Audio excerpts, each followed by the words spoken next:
atribui à covardia uma questão até ética.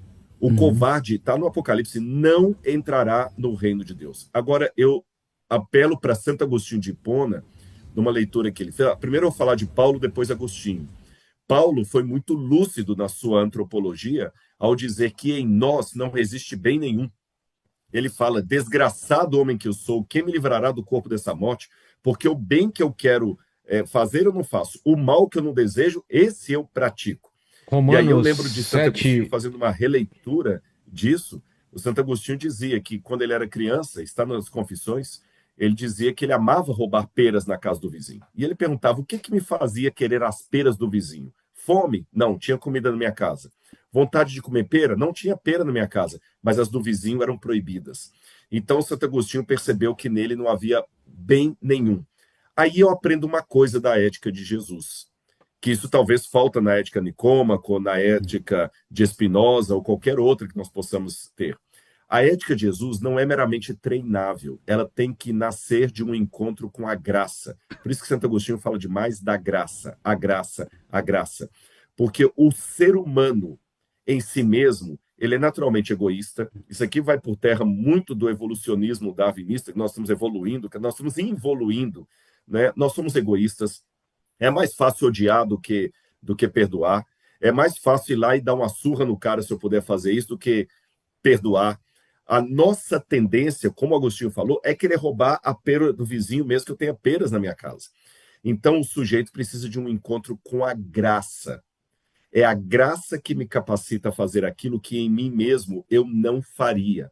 É a graça que opera esse milagre. Ou seja, a ética de Jesus, ela não quer me tornar apenas um melhor pai, um melhor marido, um melhor cidadão. Ela quer me transformar, como ele conversou com Nicodemos, numa nova criatura. É um renascimento. É o poder da transcendência agindo em mim. A ética de Jesus, por mero treinamento, é apenas um legalismo, uma tentativa de comprar o céu pelas boas obras. Isso não vai dar certo. Assim como o professor falou que a gente pode alcançar degrau após degrau, a única coisa que vamos fazer é iluminar um pouquinho mais o vasto oceano da ignorância, podemos fazer toda a obra meritória do mundo. Seremos como uma formiga fazendo cócegas na pata de um elefante. Não conseguiremos comprar a nossa salvação, nem a nossa união com o transcendente. Por isso que Paulo fala, estou crucificado com Cristo. Já não vivo eu, mas Cristo vive em mim. Aí a música do Padre Zezinho faz todo sentido, porque aí eu vou amar como Jesus amou. E fechando meu comentário aqui, já que eu falei de amor, é exatamente o amor. Qual a diferença de fazer uma boa obra por fruto da graça e fazer uma boa obra apenas por mérito? Bom, não desconsiderando o trabalho das babás, porque é um trabalho muito bonito, e as babás que estão nos assistindo, se houver algumas, recebam o meu respeito profundo, mas permitam-me, babás, fazer uma comparação. Para cuidar de um recém-nascido, você não precisa ser mãe. Porque uma babá pode cuidar de um recém-nascido, mesmo não tendo nenhum filho. Ela pode fazer aquilo profissionalmente. Ou seja, você não precisa ser mãe para cuidar bem de um recém-nascido. Mas espera-se daquela que é mãe que cuide bem do seu recém-nascido. E aqui tem uma diferença. Porque a babá faz aquilo, por mais que ela tenha devoção e até apego à criança, ela faz por uma questão de CLT. Para de pagar a babá para ver se ela vai cumprir os horários dela. Ela limpa a fralda da criança porque no final do mês você vai pagar um salário para ela fazer aquilo. Você vai assinar a carteira dela, vai dar o fundo de pensão dela, vai dar os direitos dela. Então ela cuida da criança por uma profissão. A mesma coisa, a enfermeira no hospital. A mãe cuida da criança por amor. Veja, ambas estão executando o mesmo papel, limpando o traseiro de uma criança que fez cocô na fralda. Mas uma faz por amor, destituído de qualquer ganho, a outra faz por um CLT. Então, a ética de Jesus, cumprida com fim mercantilista, não leva a lugar nenhum. Ela tem que ser fruto de um amor. E termino dizendo, não é trocar fraldas que torna uma mulher mãe, porque a babá pode fazer isso. Mas uma vez que ela é mãe, espera-se dela que troque fraldas. Então não é fazer coisas boas que torna você um discípulo de Cristo, mas espera-se do discípulo de Cristo que faça coisas boas. Isso. Kratos, eu preciso ir ao banheiro porque eu tomei muita água, então aproveita para fazer uma pergunta do chat. Com licença, viu, professores? Bom, vamos lá. O Romoneia, ele fala assim: achamos o sentido da vida após descobrirmos nossos próprios propósitos, ou chegamos ao propósito da vida após termos achado o sentido, ou ter seguido sentidos que nunca nos agradam? O senhor quer que repita? Não, eu não precisa não. É interessante porque a palavra sentido, né, ela tem dois entendimentos, né? Ela pode querer dizer o significado, ou ela pode querer dizer direção, né? Sentidos santos, né? Quando ela quer dizer direção, você dificilmente encontrará em Santos uma placa que indica sentidos santos, porque você já está. Portanto, a direção é sempre para outro lugar que não aquele lugar em que você se encontra. Ora, por que eu estou dizendo isso? Porque, no final das contas, perceba que essa relação entre propósito e sentido, ela é muito interessante, muito lúcida da parte de quem perguntou, porque, no final das contas, esse propósito, né, ele tem uma componente de sentido, dado que ele aponta para um devir, para um vir a ser, para o que está por acontecer, para o que está por ser alcançado, para o que está por ser obtido. Mas, ao mesmo tempo, tal como no caso da placa, esse propósito, ele é definido aqui. Então, do ponto de vista do tempo, todo propósito tem dois momentos. O momento da sua definição, o momento em que ele é cogitado, pensado, elaborado, sentido, gestado, e o momento em que ele possa vir a ser alcançado. E, portanto, nesse caso, ele desaparecerá como um mero propósito e se converterá em vida vivida, vida realizada, vida obtida, vida conquistada, né? Então, eu acho isso muito legal porque depois que o universo ficou infinito, né, com a revolução científica dos nossos heróis Copérnico, Galileu, Newton, etc. É verdade que outros já tinham dito, mas deixa eles para lá. O certo é que a cada passo temos 360 graus de caminhos possíveis. E, portanto, também de destinos possíveis. Só que a vida é uma só. Para estar aqui, eu não posso estar em casa. Estar aqui dando essa entrevista me impede outras vidas, né? Ao mesmo tempo. Pelo menos não nesse universo. Se você quiser os paralelos, cogite sobre eles, eu não tenho inteligência para isso. Até porque a inteligência é limitada também da parte do entrevistado. Que isso, professor? Então, o que acontece? A definição de um propósito, ela pressupõe uma escolha. E uma escolha pressupõe a identificação do que tem mais valor para você.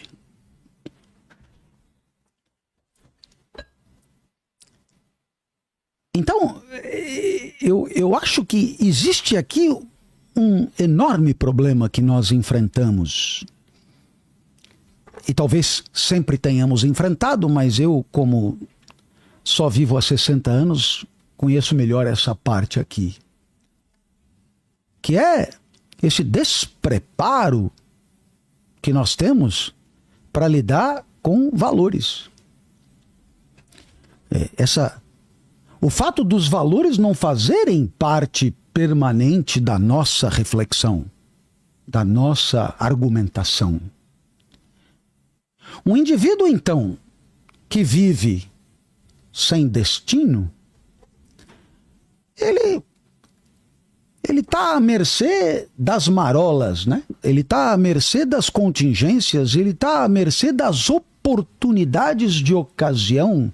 Ele, portanto, não tem âncora. Ele não é, digamos, senhor da sua trajetória. Ele está passivo diante de uma avalanche de variáveis que ele não controla. Ele não sabe para onde ele está indo. Então, está vivendo por viver. É completamente diferente de alguém que teve a chance, a oportunidade de refletir sobre os valores da própria vida, que podem ser coincidentes com a vida de muitos outros, e a partir desses valores tenha podido definir propósitos. Porque esses propósitos serão a referência a partir da qual poderei tomar minhas decisões passo a passo. Então, se eu estou aqui hoje, conversando com o professor Rodrigo, conversando com o Vilela, e não estou em nenhum outro lugar, é porque há um grande valor na minha vida, que é o de estudar e compartilhar o que estudei. É importante para mim isso. Você poderá até perguntar de onde que eu tirei essa certeza, e eu aí marco outra conversa. Mas o fato é que tem um valor enorme para mim. Então, estar aqui tem mais coerência com o meu propósito do que estar num bar, por exemplo, nesse momento. Estudar e compartilhar o que estudei. Estudar e ensinar alguma coisa do que eu estudei. Estudar e facilitar a compreensão de coisas que eu estudei. E isso é meu grande valor. Não precisa ser o de mais ninguém. É o meu. E isso me facilita na hora de deliberar sobre os segundos da vida, que são escolhidos por mim. Ora, eu fico pensando como deve ser difícil e angustiante a vida de quem não conta com uma referência desse tipo. Porque passam milhões de possibilidades de vida a cada instante pela cabeça e, como você não tem muita clareza de onde quer chegar, a cada hora você se deixa afetar pelos estímulos do mundo, muitas vezes de maneira contraditória, de maneira incoerente, dando assim uma sensação de vazio existencial agudo. Eu insisto, não estou aqui ensinando ninguém a viver. Eu estou aqui apenas me referindo ao meu caso. O meu caso é um caso de uma vida dedicada a um grande valor, superior a qualquer outro. E, portanto, todas as decisões tomadas, elas encontram coerência e pertinência em função desse valor e desse propósito. E acabam definindo um sentido, como direção. A minha cidade de Santos, o meu lugar de destino, já está definido. E aí, eu tenho mais facilidade e paz no coração para abrir mão de propostas que são diagonais, que são na contramão, que são lindas talvez, mas incompatíveis com o que eu quero para mim. Então, eu acho que se eu não respondi a pergunta do nosso espectador, eu pelo menos filo pensar diferente a partir do meu caso. E já tá bom. Acho que já tá bom. Rodrigo, quer completar? Uma coisa interessante quando fala de sentido da vida, eu quero remeter a um autor aqui, o Viktor Frankl, que escreveu, inclusive, Em Busca de Significado. O Viktor Frankl, ele cita uma frase do Nietzsche, mas como eu não sei de onde ele tirou a frase, ele não dá a fonte, eu vou citar o Nietzsche através do Viktor Frankl. E o Nietzsche, Viktor Frankl, diz: aquele que tem um porquê suporta quase qualquer como. Qual é o meu objetivo? O professor falou de direcionamento. O Viktor Frankl é um sujeito que vale a pena você conhecer as dores pelas quais ele passou.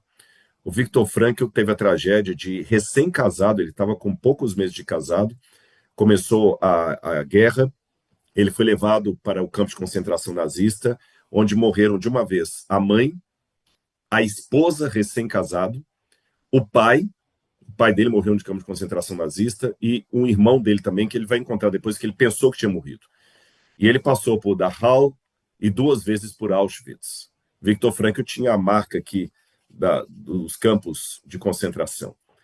E ele estava fazendo uma tese que depois virou até a logoterapia, que era Em Busca de Significado. E o Viktor Frankl, que foi inclusive discípulo de Freud também, mas ele rompeu com Freud, assim como Jung. Por quê? Porque falou, o problema de Freud, e Jung falou a mesma coisa, é que eles ficaram presos apenas em encontrar um significado da vida na própria vida. Aí não faz sentido. Não faz sentido. Wittgenstein sempre dizia que o sentido de um sistema fechado está sempre fora dele. Isso é fácil de entender. Por exemplo, se eu tivesse um cartão de crédito aqui na minha mão, se um ET olhar o cartão de crédito, como o cartão de crédito é fechado, o ET não vai entender o cartão de crédito. Ele não vai entender como é que com o cartão de crédito eu consigo fazer compras. Porque o que dá sentido ao cartão de crédito é o sistema bancário, o sistema econômico que está fora do cartão de crédito. Isso vale para tudo, para tudo. A internet só tem sentido em que está fora dela. Tanto é que um aparelho celular na Idade Média não funcionaria. Então, essa vida ela é limitada. Ela está entre 2 datas, a data de nascimento e a data de morte. Então, o sentido dessa vida não pode estar só nela. Então, esse foi o problema de Viktor Frankl com Freud. O Freud sinalizou tudo aqui. O Viktor Frankl apelou para a transcendência. Então, ele fala na logoterapia, no primeiro momento, de buscar o sentido da vida dentro dessas datas, mas ele não para aqui. Os 3 elementos que ele coloca é o seguinte: você pode buscar o sentido da vida, em primeiro lugar, na realização, projetos, planos que você tem. Em segundo lugar, você pode procurar o sentido da vida na inspiração que você tem numa obra de arte que você contempla, numa música que você ouve, nas relações que você desenvolve. E, em terceiro lugar, desenvolver um sentido da vida mesmo em meio ao sofrimento, que ele lidou com o sofrimento. E a vontade que ele tinha era de morrer. Tanto é que ele leu muito, eu apreciei muito, professor Clóvis, os filósofos pessimistas, Kafka, o Schopenhauer, o próprio Nietzsche, cada um a seu tempo, o próprio Camus, porque eles colocam como é a vida sem a transcendência. E eles são honestos em admitir que ela é uma porcaria. O próprio Camus dizia que o grande mistério, o grande centro da filosofia é por que nós não nos matamos? Por que a gente não acaba com a própria vida? Porque, por mais feliz que você seja, você vai envelhecer, vai morrer e acabou. É só isso. Então, tem uma transcendência. E essa transcendência é aquilo que me faz buscar o que está lá. O Dostoiévski tem uma parte que ele fala que muitas pessoas são como pássaros numa gaiola, e a gaiola é o castelo de todas as certezas. O pássaro está na gaiola, ali ele tem o alpiste, ele tem o puleiro, ele tem tudo controlado. Mas ele fica olhando lá para fora, os pássaros voando, mas ele se aprisiona na gaiola, mesmo com a porta aberta, porque alguém o convenceu que pássaros não devem voar, que os pássaros são feitos para viverem em gaiola. Então ele vive na gaiola, a rainha de todas as certezas. A gaiola é o castelo de todas as convicções. Tudo é muito controlado, tudo facilmente medível, verificável, o alpiste está ali, ele consegue ver todo o oceano, e ele fica cantando, triste imaginando um voo que na cabeça dele é uma utopia. Agora, se nós entendermos, e de novo, como dizia o C.S. Lewis, que tem uma vontade, uma busca por uma transcendência dentro de mim, natural, inata, isso não depende de cultura, de nível social, de inteligência. Todos nós nascemos com uma abertura para o transcendente, com uma vontade da vida eterna. E se eu descubro que há em mim uma sede enorme por algo que não está em redor, isso significa que ainda que eu viva esta realidade, há algo em mim que me diz que eu tenho uma abertura para uma realidade supraterreal, para a transcendência, para o mundo da espiritualidade. E é esse mundo da espiritualidade que me permite ter uma vida com um propósito. Por quê? Porque eu vivo a vida com sabedoria, em ligação com o transcendente, e ainda sei que tudo que eu passar aqui é apenas provisório, seja bom ou seja ruim.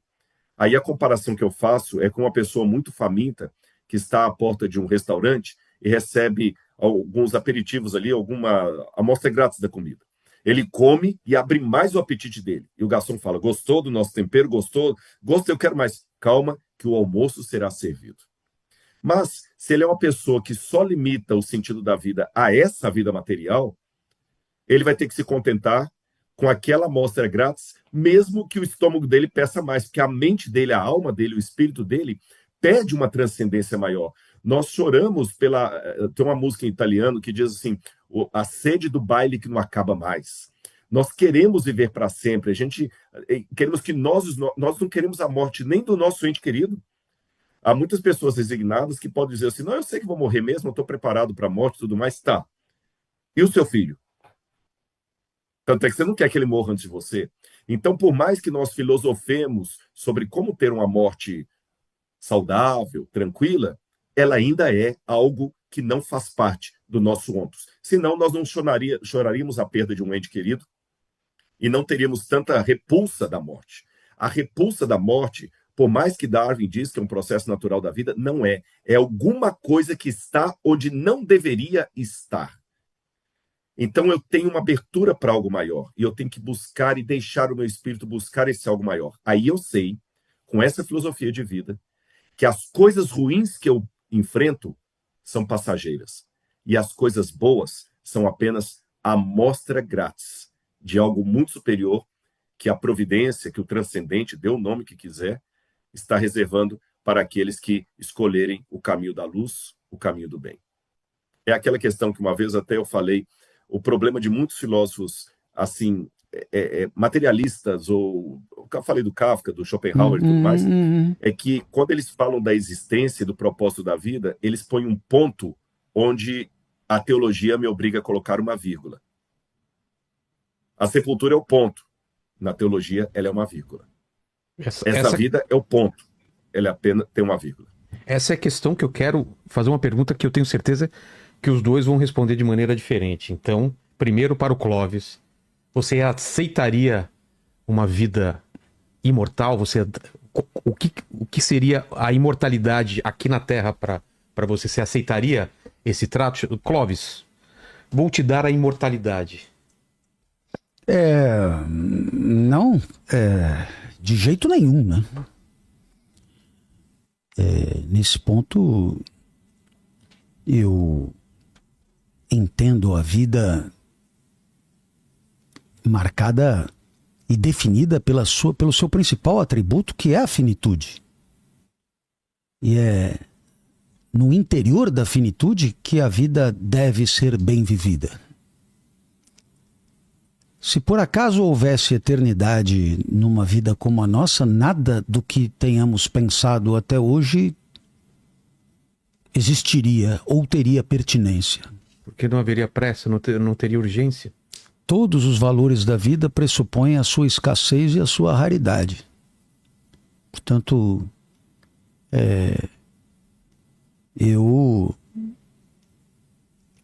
eu tenho até pavor de imaginar um cenário como esse.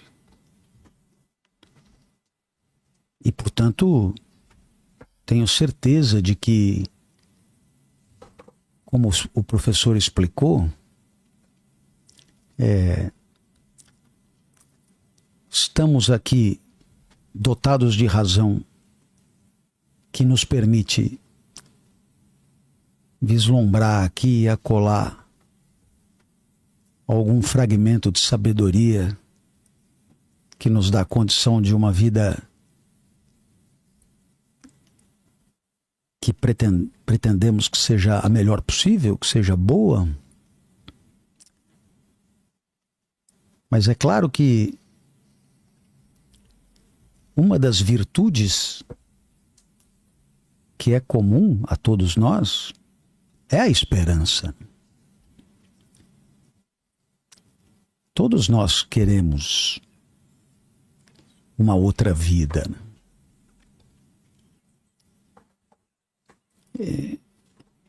Os discursos de salvação,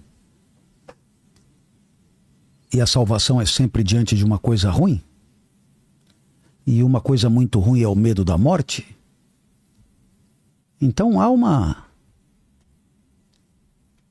espécie de competição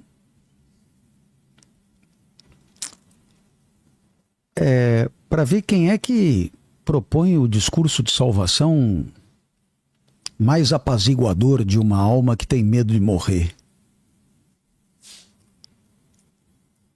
E é muito interessante porque... Você tem esse medo da morte, não? Eu? É. Não, Já teve? Não, sim, já tive, muito, claro.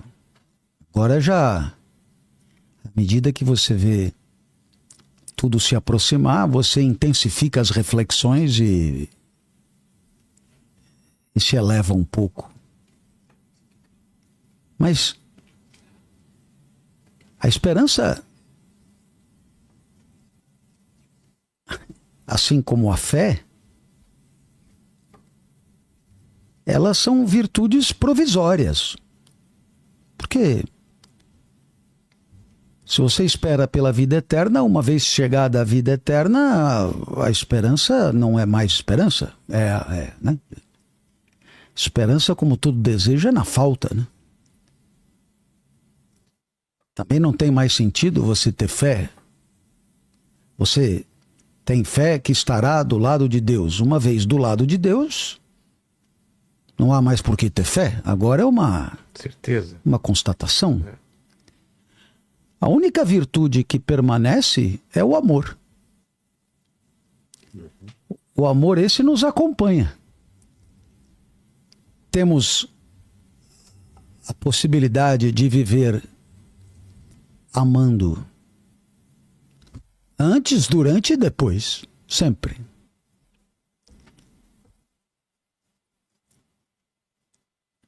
E é por isso que o amor vale mais do que qualquer outra coisa. Porque você poderia pensar que um grande valor da vida é a luta para continuar vivendo. Mas se você puder trocar e se colocar no lugar de alguém que você ama e que está ameaçado, você fará. Minha filha ficou muito doente quando tinha 4 anos, uma síndrome terrível, Kawasaki, um vírus que se desincubar mata a criança na hora, mas se não desincubar por 2 anos, ele morre e a criança está curada. Hoje minha filha tem 22 anos e está muito bem. Mas quando tudo isso aconteceu, eu me comunicava nessa esperança de ser ouvido pelo absoluto, e eu dizia: troca aí. Tira esse vírus, não é onipotente e tal. Tira, põe em mim. Se quiser, eu faço outra proposta. Pega 20 crianças com esse bicho, põe os 20 bichos em mim e libera as 20 crianças, só não esquece de botar minha filha no meio. Nesse momento eu percebi que o amor pela minha filha era maior do que a minha vontade de continuar vivendo, que nunca foi pequena. Então, eu entendo que esse amor acompanhará esse amor transcenderá. Esse amor é o que importa. Esse amor é o que há de Deus em nós. Esse amor é a nossa parcela de divino. Porque se Deus é amor e nós amamos, a centelha divina em nós, ela é assim, amor.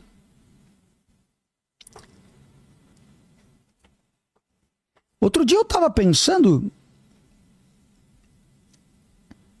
me veio a contraposição da palavra profissional.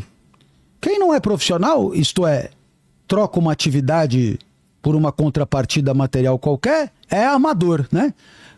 Esporte amador, campeonato de boxe amador, não sei o que amador, não sei o que. Ora, a palavra amador, se você imaginar que você tem o amado, né? A ama B. B é o amado de A. E A, né? A palavra amante foi capturada por um cenário muito específico. Então, a palavra amador é aquele que faz por amor e o profissional é o que faz por outra razão qualquer, tal como o professor mencionou o caso das babás e da CLT, mãe. né? Pelo dinheiro. Né? Sabe, eu sempre fui um professor amador. Até porque ser professor profissional implica um erro de estratégia, assim, não é uma profissão que o profissionalismo é auspicioso. Quando me diziam, você não é profissional, eu hesitava em celebrar ou em me sentir injuriado. Lamentava porque a intenção era injuriar, mas me regozijava porque quem não é profissional é amador. Se é amador, ama. E se ama, está mais perto de Deus. Né? Então, sou um professor amador por entender que o meu professorado se faz por amor, e esse amor é uma centelha de divino em mim. E termino, e não direi mais nada hoje, termino dizendo o seguinte: se Deus tivesse feito o mundo perfeito, porque todo o mal surge de alguma imperfeição, o mal moral, o mal físico surge de uma imperfeição. Se Deus tivesse feito o mundo perfeito, não teria criado nada além dele próprio. Isso é o Leibniz. Porque eu prometi que eu ia... Verdade. Né? Isso é o Leibniz. Portanto, se sendo assim, para que Deus pudesse criar alguma coisa que não fosse mais do mesmo, além dele, teria que ser na imperfeição. E vou mais longe. Por que Deus, que pode tudo, não resolve tudo numa canetada? Então vamos ver esse mal metafísico da imperfeição. da onipotência de Deus. Né? Deus poderia sentar do meu lado dando aula, e como ele é perfeito, ele vira para mim e diz: tira isso, põe aquilo, faz isso, faz aquilo, faz... E o que aconteceria nesse caso? Não haveria o professor Clóvis. Para que o professor Clóvis exista com todas as suas imperfeições, é preciso que Deus, sabendo o que é perfeito, permita que o professor Clóvis se manifeste imperfeitamente. Tem uma pensadora chamada Simone Weil, W-E-I-L. Morreu em Londres, acho que em 42 ou 43, Simone Weil. ela explica isso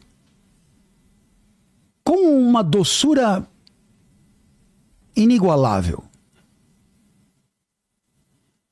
Para que nós, cada um de nós, possa existir, é preciso que Deus, suma perfeição, conceda essa licença de imperfeição. Portanto, esse amor divino por nós, ele contém esse retiro, esse distanciamento. É preciso que Deus me deixe dar aula imperfeitamente para que eu possa ser quem eu sou. E porque Ele me ama, assim Ele faz.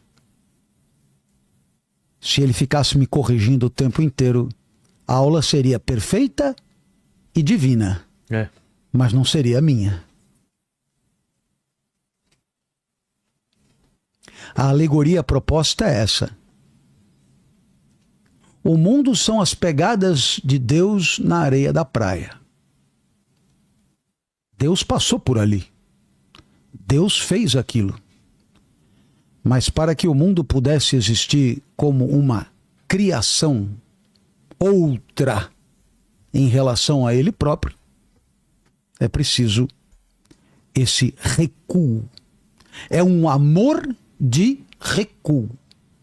É um amor de distanciamento. É um amor de deixar fazer. É um amor que você pode encontrar, professor, entre pais e filhos. Agora vai. Eu ia citar isso. Agora vai. Segue teu caminho. E era essa a linda sacada de Leibniz, que Simone Weil explica maravilhosamente. E que você pode estar me ouvindo e dizendo, mas isso é meio óbvio. Mas foi preciso dizer. Porque na hora que você chega e você diz, escuta, se Deus é a suma bondade e o mundo é criação de Deus, como é que existe o mal no mundo? Veja, aparentemente é irrespondível. E é por isso que eu fico encantado, porque eu tenho um encantamento emotivo mesmo pela beleza das ideias, inclusive pela beleza de ideias com as quais eu não esteja completamente de acordo, mas eu consigo separar uma adesão de opinião e o tamanho, a grandeza daquela ideia ali apresentada. Então, eu sabe como é, também tenho meus limites. Eu queria agradecer muito, aproveitar aqui já para... Obrigado demais, professor. Queria agradecer muito a oportunidade desse primeiro encontro com o professor, que tanto me ensinou nessa noite e que ensinou a todos vocês que estão nos acompanhando. A oportunidade de ter aprendido de um jeito super lindo, que é pelo diálogo, pela interação, por ser forçado a produzir um discurso a partir do que o outro disse e não a partir de alguma coisa pronta, mas a partir do que foi sugerido, o que é traço de respeito e generosidade, mas é profundamente enriquecedor. Porque se a gente só repete o que a gente já sabe, não saímos do lugar. É preciso que haja esse tipo de estímulo para dizermos o que nunca tínhamos dito antes. Ou revisitarmos, né? Revisitarmos cenários que fazia tempo que não mexíamos nele, né? Então, Obrigado ao professor que me permitiu dizer as coisas que eu disse. Espero ter sido contributivo a todos que nos acompanharam. E aguardo um novo convite e que seja presencial, porque as coloridas balas de goma choram a ausência do professor e esperam pela sua presença o quanto antes. Era Obrigado. isso. Eu Com queria, certeza. Rodrigo, estender então, que a gente está encaminhando para o final, a tua ideia sobre imortalidade, que com certeza vai abarcar também a vida eterna, né? Mas você trocaria ou certeza. adiaria essa vida eterna por uma imortalidade aqui terrena ou não?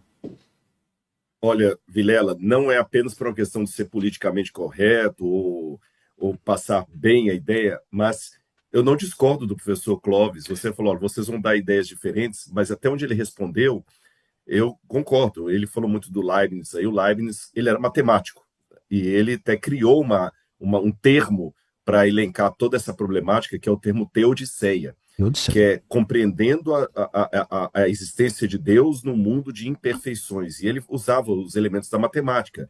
Ele dizia que a perfeição do quadrado pressupõe a imperfeição da hipotenusa. E com relação a ter a vida eterna nesse estado que nós estamos, o professor está coberto de razão. Existe uma parábola, já que falamos tanto de parábola, atribuída a H.G. Wells, que seria a ideia de um cosmonauta preso no espaço sideral, e vamos supor que o cosmonauta sabe, para que a parábola funcione, você tem que trabalhar com esse pressuposto. Um cosmonauta que sabe que o planeta Terra explodiu e que em todo o universo não há nenhuma outra criatura viva senão ele. Nem uma ameba, nem um vírus, nem uma bactéria, nem um sapo, nem um cachorro, nem um mamífero, nem um anfíbio, nem um extraterrestre. Não há ninguém no universo, só ele que está vivo ali em cima de um asteroide.